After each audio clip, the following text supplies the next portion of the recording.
জুলাই গণহত্যায় দায়ী আওয়ামী লীগের বিচার এবং শহীদ পরিবার ও আহতদের পুনর্বাসনের দাবিতে শহীদ মিনারে জাতীয় নাগরিক কমিটির সমাবেশ অনুষ্ঠিত হয়েছে।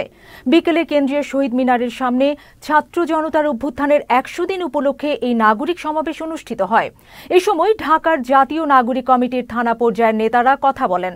কমিটির নেতারা অভিযোগ করে বলেন, শহীদ পরিবার ও আহত পরিবারের যথাযথ মর্যাদা পাচ্ছে না, পর্যাপ্ত সুচিকিৎসা পাচ্ছে না, দ্রুত আর্থিক সহায়তা ও আহত পরিবারের পুনর্বাসনের দাবি করেন জাতীয় নাগরিক কমিটির নেতারা। এছাড়া উপদেষ্টা নিয়োগ নিয়ে অন্তর্বর্তীকালীন সরকারের সমালোচনাও করেন তারা।